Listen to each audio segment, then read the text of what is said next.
우리 한번 구호 한번 외쳐볼까요? 하루 10분 엎드림이 어울림이 됩니다. 아멘. 하나님의 의지라는 제목으로 말씀을 나누겠습니다. 우리가 이제 생명의 삶을 통해서 이제 본문이 어디를 하고 있죠? 민수기 하고 있잖아요, 그죠? 우리 1장부터 4장까지 달려왔습니다. 1장부터 4장까지 주로 어떤 내용을 우리가 묵상했죠?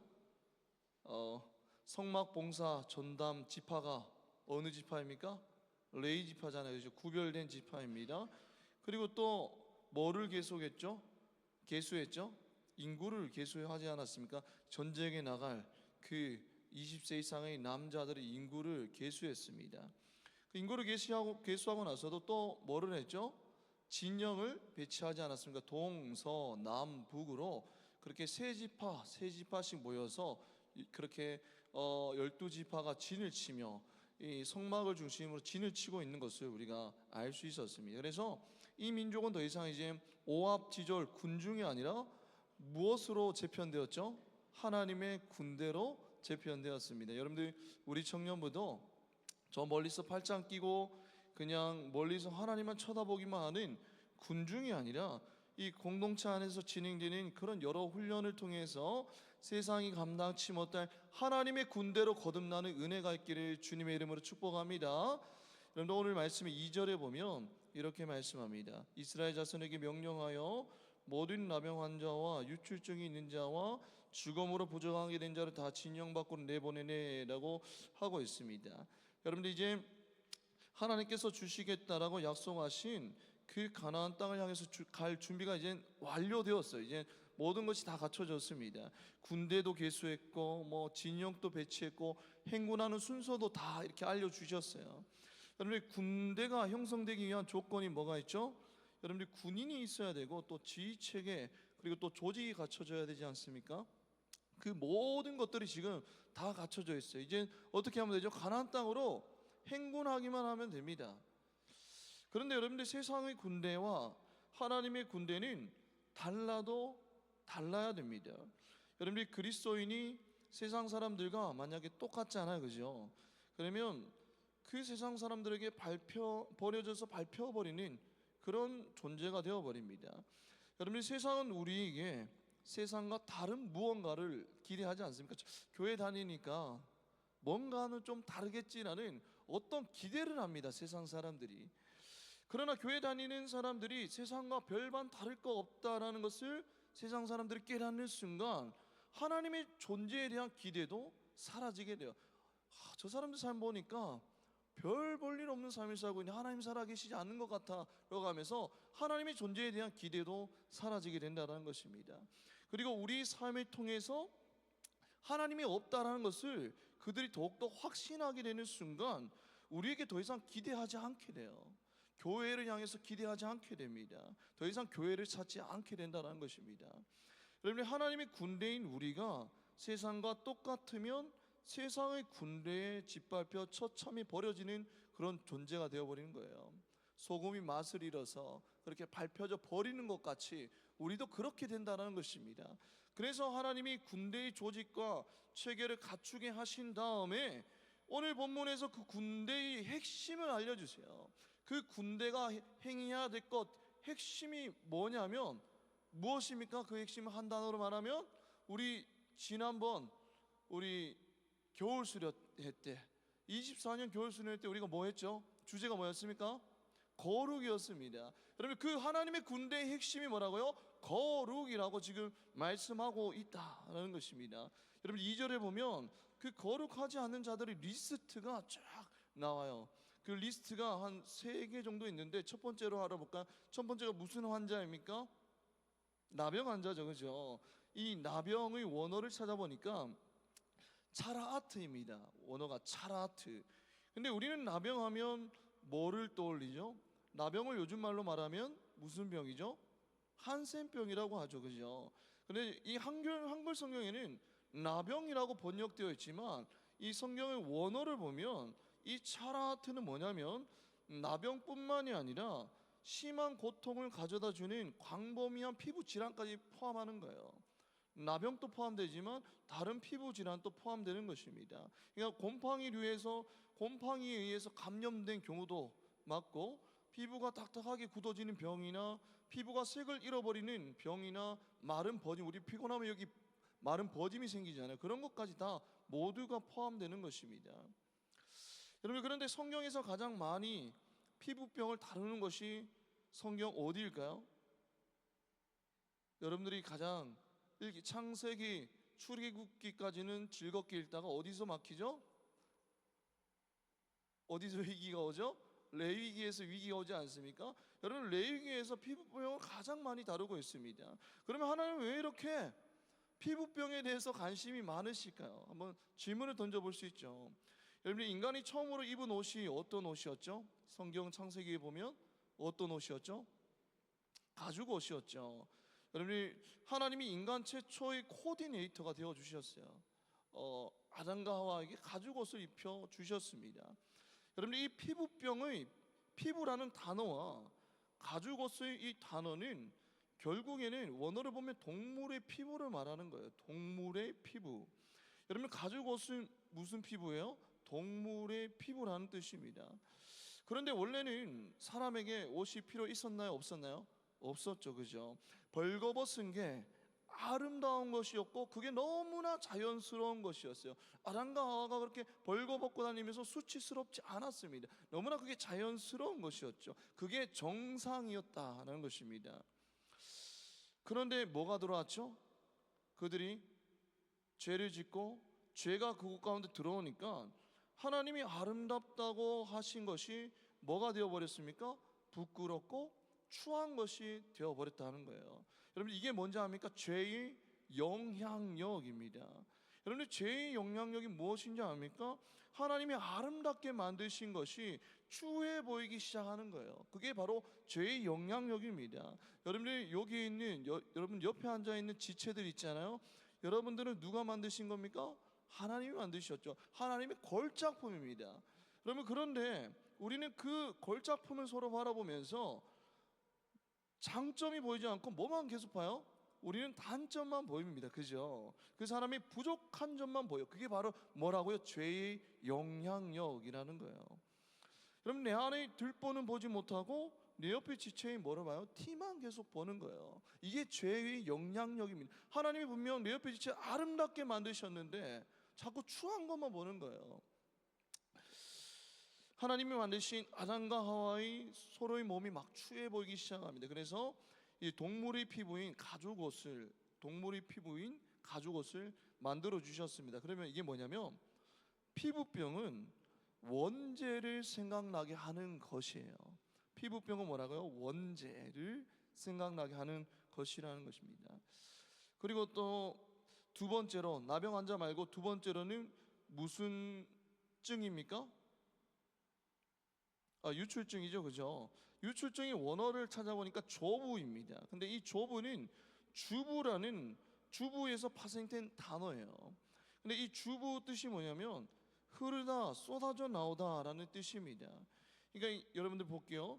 여러분, 성병을 저도 중학교 때인가 배웠는데 성교육 시간 배웠는데 성병의 종류가 뭐가 있죠? 뭐 여러 가지 있죠, 그죠? 근데 그 중에 제가 사진으로 봤는데 너무 끔찍하더라고요. 임질 알아요? 매독 있잖아요, 그죠? 그런 거 걸리면 이제 뭐 피가 흐른다고 합니다. 그런 것들 또한 유출증이고, 또 여인의 병에 의한 자궁출혈 뭐 이런 것들도 유출증에 포함됩니다. 여러분들, 그런데 성경에서는 피는 곧 무엇을 상징하는지 아십니까? 피는 곧 뭐예요? 생명이에요, 여러분들. 그래서 구약을 보면 동물의 피는 피만큼 먹지 말라고 해요. 그게 바로 생명을 의미하는 것이기 때문입니다. 여러분, 생명을 상징하는 피를 밖으로 쏟아내는 것은 무엇을 의미하는지 압니까? 죽음을 의미해요, 죽음. 그리고 그 죽음은 무엇을 통해서 이 세상에 들어오게 되었죠? 우리 죄 때문에 그 죽음이 이 세상 가운데 들어오게 되었습니다. 그러면 죽음은 곧 무엇의 결과예요? 죄의 결과, 죄의 열매 아닙니까? 그렇죠. 그리고 유출병은 이제 아까 좀 말씀드린 것처럼 뭐 성적인 방종으로 인해서 생긴 부정한 병이 많았습니다. 임질, 매독 이런 것들은 성적인 그런 방종으로 인해 생긴 병들이었습니다. 그러니까 결국에는 죄와 연관이 되어 있다는 거예요. 그러면 유출증에 걸리면 어떻게 되는지 아십니까? 레위기 15장 4절에서 5절 한번 해볼까요? 레위기 15장 4절 읽겠습니다. 시작. 유출병 있는 자가 눕는 침상은 다 부정하고 그가 앉았던 자리도 다 부정하니 그의 침상에 접촉하는 자는 그의 옷을 빨고 물로 몸을 씻을 것이며 저녁까지 부정하리라. 7절 8절 한번 들어줄까요? 7절 8절 시작. 유출병이 있는 자의 몸에 접촉하는 자는 그의 옷을 빨고 물로 몸을 씻을 것이며 저녁까지 부정하리라. 유출병이 있는 자가 정한 자에게 침을 뱉으면 정한 자는 그의 옷을 빨고 물로 몸을 씻을 것이며 저녁까지 부정하리라 라고 합니다. 유출병이 있는데 모르고 침 튀겼어요. 그러면 그 침 튀김을 당한 자는 어떻게 해야 돼요? 그 옷을 막 빨아야 돼요. 여러분들 물로 몸을 씻어야 됩니다. 여러분들 그러니까 이 유출병에 걸린 사람은 어떻게 된가요? 그 사람에게 아무도 다가오지 않을 겁니다. 그죠? 침만 튀겨도 부정하게 되니까. 이게 뭐냐면 철저하게 유출병에 걸린 사람은 철저하게 사회적으로 고립이 되어 버립니다. 그와 함께 하려고 하는 사람이 없을 거예요. 여러분들 이런 배경을 이해하게 되면 여러분들 마태복음에 나오는 예수님의 옷자락을 만진 무슨 여인? 혈루증 여인. 그리고 다른 말로 말하면 유출증 여인을 우리는 이해할 수 있어요. 이 민수기 본문, 레위기 본문을 보면 그것을 이해할 수 있습니다. 여러분 이 여인은 이 유출증, 혈루증을 몇 년 동안 알았는지 아십니까? 몇 년이었죠? 12년이었죠. 그죠? 여러분 이때 오늘 본문의 광야 때는 여러분 이스라엘 백성의 징령 밖으로 나가야 됐습니다. 유출증이 걸리면. 그런데 신약의 때에는 여러분들 유출증이 걸리면 어디 가서 뭐를 드릴 수가 없었죠? 성전에 가서 함께 예배를 드릴 수가 없었습니다. 그러니까 사회적으로 철저하게 소외된 자가 바로 유출증에 걸린 사람입니다. 여러분들 12년 동안 사람들에게 소외되어서 살면 어떨까요? 정말 끔찍하겠죠. 그죠? 여러분들 12년 동안 교회에 나오지 못한다라고 생각해 보십시오. 끔찍하지 않습니까? 나의 동력자여 힘들 땐 힘이 되어주고 즐거울 땐 즐거움과 함께 나눌 수 있는 이 지체들을 내 옆에 있는 지체들을 12년 동안 지금부터 보지 못하고 혼자 힘으로 이 거친 세상을 살아간다라고 한번 생각해 보십시오. 얼마나 불행 중에 불행 아닙니까? 여러분들 예배를 통해서 기도를 통해서 말씀을 통해서 지체들 간의 교제를 통해서 새 힘을 얻고 세상 가운데 나아가야 가는데 여러분 그런 힘을 공급받을 곳이 사라진다라고 생각해 보십시오. 불행 중에 가장 큰 불행이 아닙니까? 이 거친 세상 가운데서 발을 내디딜 힘을 잃어버리게 되는 겁니다. 그것을 누가 당했다고요? 이 혈루증 여인이 그런 삶을 살았다는 거예요. 12년 동안 그렇게 공동체 안에서 철저하게 소외되었습니다. 그래서 이 여인은 안 해본 것이 없습니다. 여러분들 마가복음 5장 26절 마가복음 5장 26절 말씀 우리 한번 읽겠습니다. 시작. 많은 의사에게 많은 괴로움을 받았고 가진 것도 다 허비하였으되 아무 효험이 없고 도리어 중하였던 차이합니다. 많은 의사에게 많은 괴로움을 받았대요. 이 많은의 원어를 찾아보니까 엄청나게 라는 의미입니다.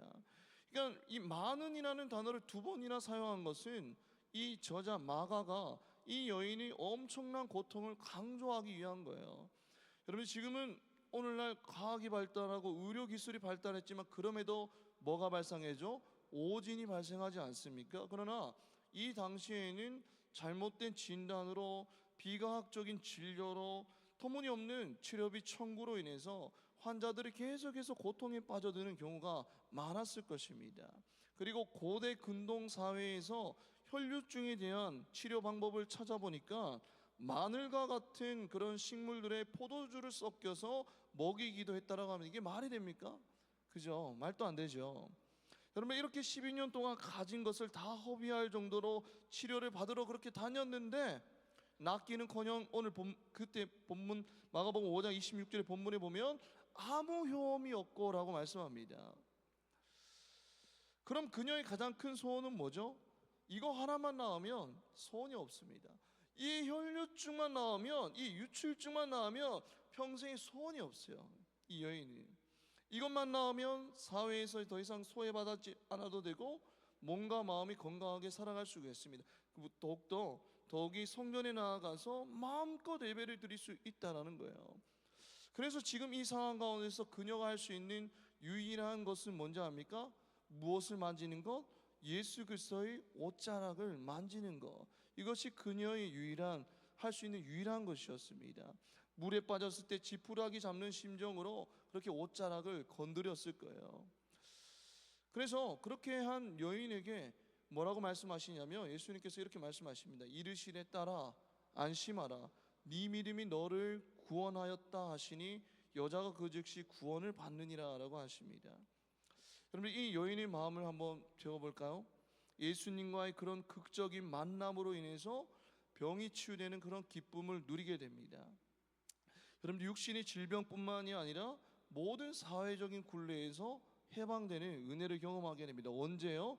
주님을 만난 때부터 그런 은혜를 경험하게 됩니다. 여러분들 신약을 보면 유독 예수님이 나병 환자를 많이 고치시는 장면을 볼 수 있습니다. 왜죠? 그들은 사회적으로 소외된 자였고 하나님께 가까이 올 수 없는 자들이었고 집 밖에 쫓겨난 그런 자들이었기 때문입니다. 공동체에서 쫓겨난 자들이었기 때문입니다. 이런 배경을 여러분들 알고 묵상하며 좀 더 깊이 묵상할 수 있습니다. 그리고 나서 이제 유출증 다음에 어떤 사람이 등장하죠? 무엇으로 부정하게 된 자? 죽음으로 부정하게 된 자가 나옵니다. 여러분들 이것을 원어를 보면 이렇게 해석할 수 있어요. 죽은 사람을 만짐으로 인하여 더럽혀진 자라고 그렇게 우리는 해석할 수 있습니다. 여러분들 죄로 인해서 하나님의 저주를 받은 그 결과물이 뭐라고요? 죽음입니다. 성경에 보면 선한 사마리아인이 나옵니다. 여러분들 강도 맞아서 길에 쓰러진 자가 있는데 여러분 너무나 많이 맞아가지고 여러분들 뭐처럼 보이죠? 시체처럼 보입니다. 여러분 근데 그 시체처럼 보이는 사람을 보고 누가 처음에 지나갑니까?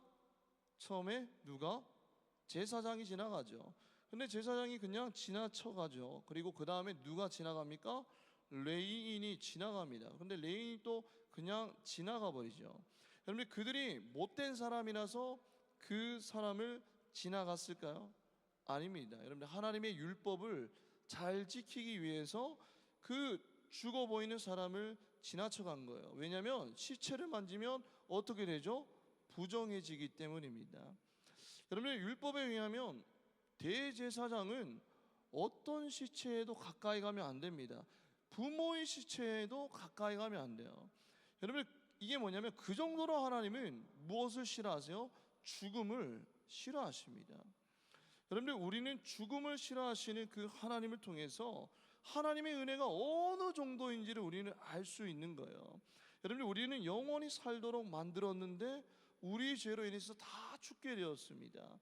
그런데 죽은 우리를 다시 살리는데 엄청난 대가를 지불하셔야 했다는 거예요. 누가 그 대가를 치르셨죠? 예수 그리스도입니다. 죄 없으신 그 생명이 희생양이 되어서 대가를 치르고 그 대신 우리가 생명을 회복한 거예요.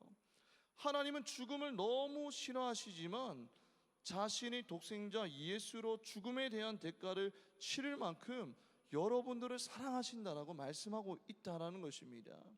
그래서 7절에 보면 여러분들 볼까요? 7절 다시 한번 더 읽어볼까요? 오늘 본문의 7절 읽겠습니다. 시작. 그 지은 죄를 잡아가고 그 죄값을 온전히 갚되 5분의 1을 더하여 그가 죄를 지었던 그 사람에게 돌려줄 것이요 라고 합니다.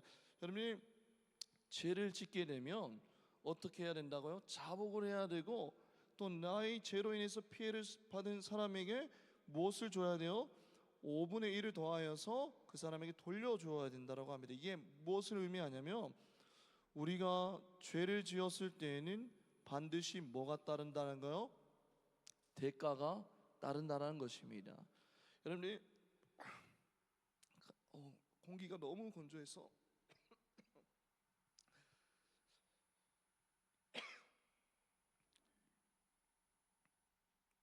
우리가 죄를 지었을 때에는 반드시 그 대가가 따른다는 사실을 여러분들 기억하시기 바랍니다.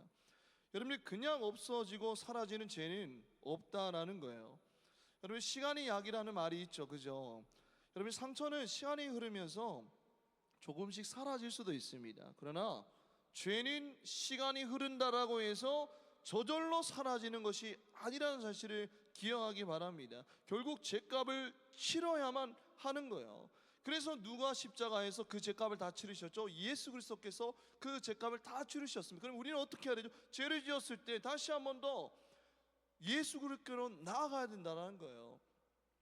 예수님이 그 값을 치렀기 때문에 우리가 자유함을 누리죠. 그래서 우리는 날마다 예수 그리스도께로 나아갈 때에 우리를 거룩하게 하시는 은혜를 경험할 수 있다는 것입니다. 이 은혜를 여러분 날마다 경험하고 있습니까? 우리는 하루에 얼굴 씻고 샤워도 한 번씩 하죠, 그죠?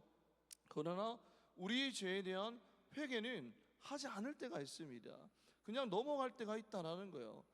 그러나 그런 우리를 위해서 누가 죽으셨죠? 예수 그리스도께서 죽으셨어요. 그 예수 그리스도께로 나아가기만 하면 우리를 다시 한 번 더 용서해 주시고 거룩하게 하시는 그런 은혜가 있다는 것입니다. 여러분들 지금까지 세 가지를 보았습니다. 나병 환자와 유출증이 있는 자와 죽음으로 부정하게 된 자가 있는데 이 공통적인 특징이 뭐와 연관되어 있다라고요? 죄와 연관되어 있다라는 것입니다. 그러면 그들은 그렇게 죄가 있는 그들은 어떻게 될까요? 3절에 보면 다 진영 밖으로 내보내래라고 말씀하고 있습니다. 여러분들 왜 이 사람들을 진영 밖으로 내보내야 할까요? 3절에 보면 내가 그 진영 가운데에 거하느니라 하시매라고 합니다. 이게 뭐냐면 하나님은 어디에 거하시지 아니하시죠? 더러운 곳에 거하시지 않는다라는 거예요. 그러니까 죄와 하나님이 함께 하시지 않는다라는 것입니다. 여러분 때로는 이런 하나님이 되게 냉정하게 느껴질 때가 있죠. 진영 밖으로 내보낼 정도로 그들이 잘못했습니까? 라고 우리는 질문할 수 있습니다. 그런데 하나님이 그들을 진영 밖으로 내보낸 이유는 무엇일까요? 여러분 진영 밖에서 충분히 회복하여서 그들을 다시 진영 안으로 들어오게 하기 위함임을 여러분 우리는 기억해야 됩니다. 그냥 너희는 더러우니까 진영 밖으로 나가서 살아 평생, 이게 아니라 진영 밖으로 내보내신 이유는 무엇을 위해서? 그들의 회복을 위해서, 그리고 그들이 회복되었을 때 다시 진영 안으로 들어오게 하기 위해서 그렇게 하셨다는 사실을 기억해야 돼요. 여러분 이게 뭐냐면 너희가 죄가 있다 할지라도 내가 너희를 버리는 것이 아니라 끝까지 너희를 포기하지 않고 끝까지 함께 하겠다라는 하나님의 의지가 담긴 거예요. 진영 밖으로 내보낸다는 것은 우리를 버린다라는 것이 아니라 그러면은 내가 너희들을 끝까지 함께 하겠다, 내가 너희를 회복시키겠다라는 하나님의 의지가 담긴 것입니다. 여러분 성경에 말씀하죠. 나도 거룩하니 너희도 어떻게 하라고요? 거룩하라라고 말씀합니다. 이것은 강압적인 명령이 아니라 우리를 살리기 위한 하나님의 강력한 의지라는 거예요. 여러분들 거룩은 죄로 물든 이 세상에서 우리를 살리기 위한 하나님의 뭐예요? 의지라는 것입니다. 나도 거룩하니 너희도 거룩하라. 죽어가는 우리를 살리기 위한 하나님의 강력한 의지인 것을 우리는 기억해야 됩니다. 그리고 여러분들 이 세 가지 정결 문제, 이제 뭐 나병 환자, 유출증 환자, 죽음이 만진 자, 부정 환자, 이런 세 가지 문제는 여러분 개인의 문제로 우리는 볼 때가 많습니다. 개인이 나병에 걸리고, 개인이 유출병에 걸리고, 개인이 죽은 자의 죽음을 만지고, 개인한테 일어날 일처럼 보이죠. 그러나 개인을 향한 말씀이기도 하지만 결국 그 개인은 어디에 속해 있죠? 그 이스라엘의 공동체에 속해 있어요. 하나님의 군대 안에 속해 있다라는 것입니다. 그러니까 이 정결의 문제는 여러분들 개인의 문제가 아니라 결국 누구의 문제라고? 이 공동체 전체의 문제라는 사실을 우리는 기억해야 됩니다. 이게 뭐냐면 나 혼자 은밀하게 짓는 죄는 결코 나 혼자 개인만의 문제가 아니라는 거예요. 아무도 보지 않을 때 짓는 그 은밀한 죄는 나 개인의 문제로만 그치지 않고 여러분 공동체의 문제로 반드시 이어진다라고 말씀하고 있는 것입니다. 여러분 우리는 개인주의 사회에 살아가고 있습니다. 어제 리더 모임 할 때 리더 소그룹으로 이렇게 나눠서 리더 모임 했는데 이야기를 잘 들어보니까 이제 개인주의 사회에서 나도 개인주의인 것 같다라는 고백들을 하고 있더라고요. 여러분 우리는 개인주의 사회에 살아가고 있습니다. 여러분 개인주의 정의가 뭔지 아십니까? 개인의 최우선의 가치를 부여하는 것이 바로 개인주의입니다. 여러분 옛날 농경 사회에서는 노동을 하는데도 나를 중심으로 생각하는 것이 아니라 내가 바쁘더라도 이웃이 더 바쁜 농사일을 하고 있다면 내가 발벗고 나서서 도와주죠. 그게 그들의 삶이었습니다. 그래서 수확한 농산물을 이웃과 함께 나눠 먹고 필요하면 나누어 쓰고 여러분들 그런 삶을 살았죠. 그래서 여러분들 속담 중에 콩 한 쪽도 어떻게 먹는다? 나눠 먹는다는 속담이 있지 않습니까? 그것이 당연한 것으로 생각했어요. 그러나 여러분들 서양 사회에서는 자기가 먹는 음식은 스스로 만들어 먹고 내가 만든 것은 내가 먹는 것이 당연하게 받아들여지게 됩니다. 그래서 이웃에 관한 일에 무관심하게 되고 이웃에서 어떤 일이 발생한다 할지라도 나와는 무관한 일에 대해서는 간섭하지 않는 거예요.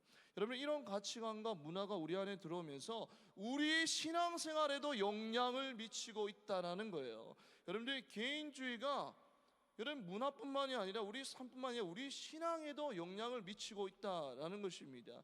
여러분 이런 개인주의 사회에서 우리는 이렇게 생각합니다. 내가 내 마음대로 아무도 보지 않을 때 죄 짓는데 그게 무슨 상관이야? 그게 무슨 큰 죄야? 아무도 보지 않는데 그게 무슨 큰 죄라고 우리는 그렇게 생각할 수 있죠. 그러나 나 하나의 죄가 이 공동체에 흘러가 들어가서 내 주변의 지체들이 영향을 받고 결국 전체 기독교 공동체가 영향을 받는다는 사실을 우리는 기억해야 된다는 거예요. 여러분들 우리는 교회라는 공동체에 속해 있습니다. 우리 지난번에 여름 수련의 주제가 뭐라고요? 우리는 뭐라고요? 교회다라고 합니다. 여러분 교회는 뭐죠? 예수님이 머리 되시고 여러분들 우리는 예수님의 몸된 지체들이 모인 곳이 바로 교회입니다. 그러면 내가 은밀하게 지은 죄도 여러분 결국에는 나 하나를 더럽히는 것이 아니라 누구를 더럽히는 거라고요? 우리 모두를 더럽히는 것임을 기억해야 됩니다. 내가 손으로 지금 이렇게 무엇을 훔쳤어요. 여기서 이제 우리 청년이 민찬이 텀블러를 제가 모르게 딱 아무도 모르게 가져가네 이렇게 숨기는 민찬이 가져갔어요, 여러분들. 그래서 스벅 텀블러를 훔쳐갔습니다. 그러면 여러분들 제가 이렇게 말할 수 있습니까? 그죠? 이렇게 말하면 나는 거룩하다. 왜냐하면 도둑질은 내가 한 게 아니라 이 손이 했어라고 여러분들 그렇게 고백할 수 있습니까? 말도 안 되는 소리죠, 여러분들. 그런데 우리는 이렇게 생각합니다. 아무도 모르게 은밀하게 지은 죄는 내 개인의 문제야. 남들에게 피해를 끼치지 않으니 괜찮아라고 우리는 그런 개인주의적인 사고와 가치관이 우리 신앙 공동체 가운데서도 우리 신앙에도 그대로 흘러 들어오고 있다는 거예요. 요즘에 유행하는 드라마가 뭡니까? 폭삭 쏘았수다. 제가 9화까지 봤습니다. 이제 거의 완편이 나왔다라고 들었는데 여러분이 그 박보검 이름이 뭐죠? 거기서 관식이죠, 그죠? 근데 한 3화쯤인가 4화쯤에 그 관식이 막내 아들이 어떻게 되죠? 죽게 됩니다. 죽게 되니까 이 관식이 아니에요? 관식이 아니에요? 맞아요. 뭐 웃길래 넌 간식이 아닌가 싶어서 간식이 아들이 죽게 돼요. 여러분 그러면 간식이 아내는 이름이 뭐죠? 예순이죠. 발음이 좀 그래서 그러나? 예순이 맞아요. 예순이가 이제 며칠 동안 밥을 먹지 않고 그냥 바닥에 누워 있습니다. 무기력하게. 그런데 여러분들 희한한 일들이 벌어져요. 여러분들 그 예순이가 바닥에 누워서 밥을 먹지 않을 때 여러분들 사람들이 어떻게 했는지 압니까? 부엌에 뭐를 놓고 가죠? 먹을 것들을 놓고 갑니다. 예수님이 보니까 부엌에 막 먹을 것들이 이렇게 쌓여 있는 거예요. 여러분들 예수님 아들이 죽은 것이 그 한 가정의 문제만은 아니었다는 거예요. 그 마을의 모두의 문제였고 그 마을의 모두의 슬픔이었다는 것입니다. 이게 뭐예요? 바로 공동체예요. 여러분 한 사람의 일로 끝나는 것이 아니라 모두의 일이 되는 게 바로 공동체라는 것입니다. 여러분들 이번 한 주에 우리 청년부의 두 지체의 아버지가 이렇게 돌아가셨습니다. 그런데 이것은 그 가정의 개인의 슬픔이 아니라 우리 모두의 슬픔이라는 거예요. 누구는 이렇게 말할 수 있죠. 나는 별로 안 친하니까 장례 안 가도 되겠지라고 생각할 수도 있습니다. 그러나 성경은 우리에게 말씀합니다. 우리는 주의 몸된 교회라고 말합니다. 여러분들, 이 말은 내 옆에 지체의 문제가 곧 나의 문제라는 거예요. 나랑 잘 친하지 않아도 내 공동체에 속한 지체의 문제가 나의 문제라고 여기고 함께 울고 함께 웃는 공동체가 바로 건강한 공동체라는 것입니다. 여러분, 바꿔서 말하면 죄도 마찬가지예요. 나의 죄는 반드시 어떻게 된다고요? 이 공동체 가운데 반드시 흘러 들어가게 됩니다. 이유는 뭐죠? 우리는 서로 연결된 하나의 지체이기 때문입니다. 요즘에 보면 그런 세상의 문화들이 너무나 많이 흘러 들어오고 있습니다. 그런데 요즘에 주일에 여행 가는 것이 너무나 자연스럽게 이루어지고 있어요. 우리 청년부 안에서도 너무나 많은 청년들이 주일에 여행을 가고 있습니다. 제가 말씀드린 것은 여행 가서 예배를 드리고 예배를 드리지 않고 이 문제를 말하는 게 아닙니다. 예배를 드리던 예배를 드리지 않던 그것을 떠나서 점점 어떤 인식들이 우리를 사로잡고 있죠? 예배를 가볍게 여기거나 우리 삶의 우선순위에서 예배가 밀려나는 문화가 확산되어 가고 있습니다. 그래서 우리 청년들 인스타 보면 주일에 자랑스럽게 여행 가서 나 여행지에서 재밌게 놀고 있더라고, 그런 것들이 막 올라오잖아요, 여러분들. 그죠? 하루 정도는 괜찮아. 평소에 예배를 잘 드렸으니까 하루 정도는 놀러 가도 되겠지, 예배 안 드리고. 그러나 여러분들, 그 하루가 결코 하루로 끝나지 않아요. 왜냐하면 그 하루가, 나 개인이 그 하루가 다른 지체들이 하루로 이어지게 된다는 거예요. 인스타에 올라오는 거 보고 선배들이 저렇게 주일날 예배를 빠지고 놀러 가네, 나도 그렇게 해도 돼. 후배들이 그대로 따라요. 그게 바로 뭐라고요? 죄의 영향력이라는 거예요. 여러분, 또 청년들, 캠퍼스에 있는 청년들 술 마시는 사진 너무 당당하게 올립니다. 오늘 한잔 했다라고 하면서 막 소주잔 기울이는 모습들 너무 자연스럽게 당당하게 올리죠. 그런 죄의 영향력들이 반드시 후배들에게 흘러 들어가게 되어 있습니다. 그리고 또 연인이랑 몇 박 몇일 데이트 간 그런 사진들이 계속 올라오지 않습니까? 여러분들, 뜨거운 청춘, 피 끓는 청춘에 손만 잡을 자신이 있습니까? 청년일 때 그 누구도 장담할 수 없죠. 너무나 그런 것들을 자랑스럽게 올리지 않습니까? 개인이 한 그런 행동들이 개인으로 결코 끝나지 않는 거예요. 반드시 공동체 가운데 흘러들어오게 되어 있다는 것입니다. 여러분들, 한 사람이 실수로 집힌 그 작은 불이 의성, 안동, 청송, 영양, 영덕으로 번지게 되어서 26명이 숨지고 서울의 면적 75%를 태워버렸습니다. 우리 지지난해에 안동 무슨 교회 갔죠? 우리 그런 데 간 적 없는데요. 신덕교회 갔죠, 그죠? 신덕교회의 사택이 다 불타버렸습니다. 여러분들, 우리 간 청년들 알잖아요, 그죠? 사택이 다 불타서 우리 목사님과 사모님 다른 데에 피신해 가지고 그렇게 지내고 있어요. 다행히 교회는 불타지 않았지만. 여러분님, 그리고 또 기사를 보면 많은 교회들이 또 불타게 되었다고 합니다. 여러분들, 세상의 핍박과 고난이 이 공동체를 뒤흔들고 불태우는 게 아니에요. 여러분들, 기독교 역사를 보면 오히려 세상의 핍박과 고난이 있을 때 더욱더 뜨겁게 뭉치고 살아있었어요. 여러분들, 이 진정으로 이 공동체를 무너뜨리는 것은 뭐냐면 외부의 적이 아니라 아무도 보지 않을 때 죄짓는 은밀한 죄가 이 공동체를 무너뜨린다는 사실을 여러분들 반드시 기억하길 바랍니다.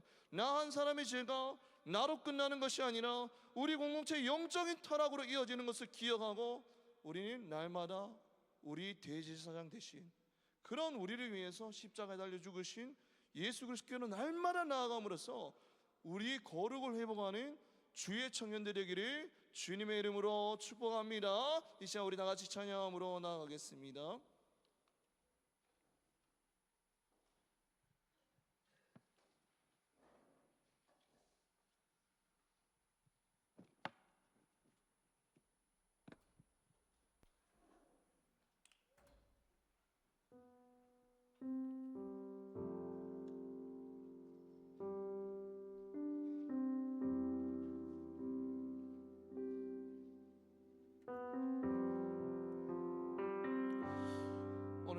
오늘 찬양은 우리 주 하나님입니다. 그런데 우리 주 하나님은 어떤 분이시죠? 거룩하다 주 하나님이라고 고백하고 있습니다. 하나님은 그 존재 자체가 거룩이신 거예요. 거룩이 뭐냐면 죄와 함께 할 수 없는 것입니다. 그렇게 나병 환자와 유출증 환자와 죽음을 맞는 자를 진영 밖으로 내보내는 것이 너무나 냉정한 하나님으로 느껴질 수가 있죠. 하나님은 어떻게 그들이 죽을 죄를 지었습니까? 왜 그렇게 하십니까? 라고 말할 수 있지만, 여러분, 하나님이 진짜 마음은 뭔지 압니까? 그 죄로 인해 죽어가는 그들을 살리기 위해서 그렇게 행동하신 거예요. 그들을 다시 회복하기 위해서, 그들을 다시 진영 안으로 들어오게 하기 위해서 그렇게 하셨다는 거예요. 여러분, 거룩은 뭐냐면 죽어가는 우리를 향한, 우리를 살리기 위한 하나님의 의지라는 거예요. 이 사실을 할 때에 우리는 이번 한 주간 또 그 은혜의 감격에서 죄와 피 흘리기까지 싸워 승리하는 우리가 된다는 거예요. 오늘 말씀을 기억하면서 우리 주 하나님 찬양함으로 나아가겠습니다.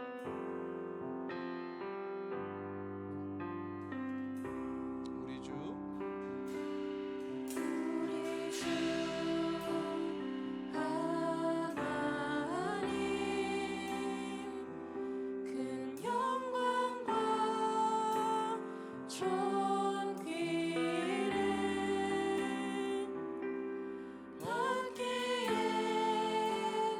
합당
나병 자, 유출증이 있는 자, 죽음으로 부정하게 된 자는 다 진영 밖으로 내보내야 했습니다. 하나님 그들이 무슨 죄를 지었기 때문에 왜 이렇게 냉정하십니까? 라고 질문할 수 있지만, 그러나 하나님의 진심은 그들을 버리는 것이 아니라 그들을 다시 회복시키기 위함이었습니다. 너희가 죄가 있다 할지라도 내가 너희를 버리는 것이 아니라 끝까지 너희를 포기하지 않고 끝까지 함께 하겠다라는 하나님의 의지인 거예요. 나도 걸어가니 너희도 걸어가라는 것은 강압적인 명령이 아니라 우리를 살리기 위한 하나님의 의지요, 하나님의 몸부림이는 것입니다. 우리를 살리기 위한 그 하나님의 의지를 우리가 한다면 우리 또한 의지적인 결단을 해야 할 때입니다. 내가 날마다 예수와 가까이 함으로 죄와 멀어지겠습니다. 예수를 날마다 바라봄으로 죄와 멀어지겠습니다. 예수를 날마다 바라봄으로 죄와 피 흘리기까지 싸우겠습니다라는 의지적인 결단을 할 때인 것입니다. 이 시간 우리 다 같이 기도할 때 거룩하신 하나님을 닮아서 우리도 거룩하게 하옵소서. 우리의 대제사장 대신 예수께 나아감으로 거룩한 자녀를 되게 하옵소서. 주여 한번 외치고 기도하겠습니다. 주여.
개인의 최우선의 가치를 부여하며 살아가고 있습니다. 내가 내 마음대로 하는데 그게 무슨 상관이야? 그게 무슨 큰 죄야? 피해만 끼치지 않으면 되지라고 우리는 말합니다. 그러나 교회는 무엇이죠? 예수님이 머리이시고 우리는 예수님의 몸된 지체들입니다. 아무도 보지 않을 때 은밀하게 지은 나 하나의 죄가 이 공동체에 흘러들어가서 내 주변의 지체들의 영향을 받고 결국 기독교 공동체가 영향을 받는다는 것입니다. 이 시간 기도할 때 나 하나의 죄가 공동체의 죄로 연결됨을 기억하고 항상 깨어 거룩하게 살아가게 해달라고 기도했으면 좋겠습니다. 그리고 두 번째로는 이번 산불이 경북과 안동과 청송과 영양과 영덕으로 번지면서 헬기 조종사와 산불 감시원과 주민 등 26명이 숨졌다라고 합니다. 그리고 또 서울의 75%의 면적을 그렇게 튀었다라고 합니다. 국내에서 발생한 단일 산불로는 가장 큰 피해 규모입니다. 그리고 소식을 들었는데 많은 교회들이 그렇게 불탔다라고 합니다. 여러분 성경에는 우는 자들과 함께 울라라고 했습니다. 이럴 때 우리가 기도로 함께 울고 함께 행함으로써 함께 우는 자들이 되게 해달라고 기도하였으면 좋겠습니다. 산불로 피해를 입은 모든 사람들이 주의 은혜로 회복을 경험할 수 있도록 기도하였으면 좋겠습니다. 또한 우리 오늘 이번 주에 또 장례를 겪고 있는 우리 지체들 가운데도 평안을 주어주시고 회복을 경험하게 하셔서 다시 한 번 더 이 자리에 함께 나와 예배할 수 있는 우리 모든 주의 청년들 되게 해달라고 이 시간 마지막으로 주여 한번 외치고 기도하겠습니다. 주여.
살아가고 이 어두운 세상 가운데서 거룩을 지키기가 너무나 힘들지만 그럼에도 하나님은 지금 또 우리를 포기하지 아니하시고 우리를 끝까지 붙잡으려고 노력하시는 하나님이심을 날마다 기억하게 하시고 그 하나님의 의지를 우리가 마음으로 깨닫게 하셔서 우리 또한 하나님 세상이 아니라 하나님만 붙잡고 살아가겠습니다.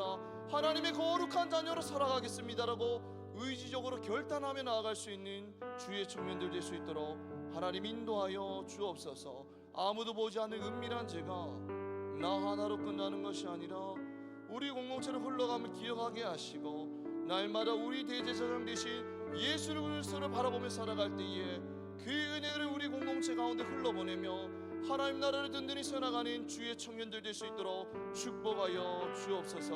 하나님 산불로 피해를 입은 모든 영혼들에게 하나님 찾아가 주셔서 위로하여 주시고 하루속히 회복되게 하셔서 그들이 평안히 살게 하시고 하나님께로 나아가 예배하는 은혜를 내려 주옵소서. 또한 이번 주간에 또 아버지를 잃은 청년이 새 청년이나 됩니다.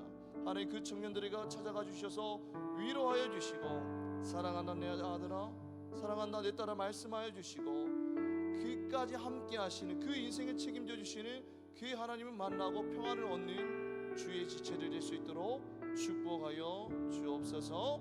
사랑의 말씀 우리 주 예수 그리스도 이름으로 기도드립니다.